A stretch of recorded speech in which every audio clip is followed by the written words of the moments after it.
This story takes place in the 3rd year of the last war between the French and the English.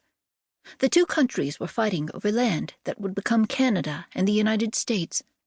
Forts were set up and fought over as farmers fled the battlegrounds. It was a terrible war, particularly during the cold winter months, and the troops were happy to see summer arrive. The sound of war drums in the middle of the night awoke the tired, worn-out English soldiers of Fort Edward. They knew at once that the French commander, Montcalm, was coming up the river with a large army. Their leader, General Webb, ordered his 1,500 soldiers to march up the river at dawn to meet the French army at Fort William Henry. At first light, the soldiers rode out on their strong horses. Great big wagons carrying supplies followed, kicking up dust as they went. Inside General Webb's house, Cora and Alice Munro, the daughters of the general who was in charge of Fort William Henry, were preparing for their journey home. Outside, Major Duncan Hayward was making sure that everything was ready for the trip. An Indian scout named Magua stood beside him. With Montcalm coming up the river to attack the English, the journey back to Fort William Henry would be very dangerous. Duncan and Magua were to make sure that the girls made it home safely.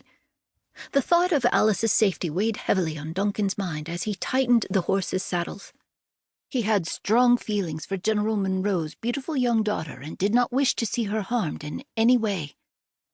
As they were getting the horses ready, a tall, thin man walked up to Duncan and Magua. He wore a large hat and carried a pitch pipe. He said to Duncan, "This is a beautiful horse. I saw many of them at New Haven. He's perfect-looking, isn't he?" Duncan looked at the man strangely and carried on with his preparations. The stranger stood there for a while, waiting for an answer, but when none came, he walked away. A few minutes later, the cabin door opened and the sisters came out. Alice, the younger of the two, was very fair. She had blonde hair and blue eyes and was quite beautiful. Duncan helped her up on her horse. He smiled kindly at her and blushed a little when she thanked him for his hand. Then he turned and helped Cora onto her own horse. General Webb came out to say goodbye. The three nodded farewell to him as they rode away. Just as Duncan and the girls were leaving the camp, Magua shot past them on his horse. The quick movement startled Alice, who let out a sharp, "Oh, my!"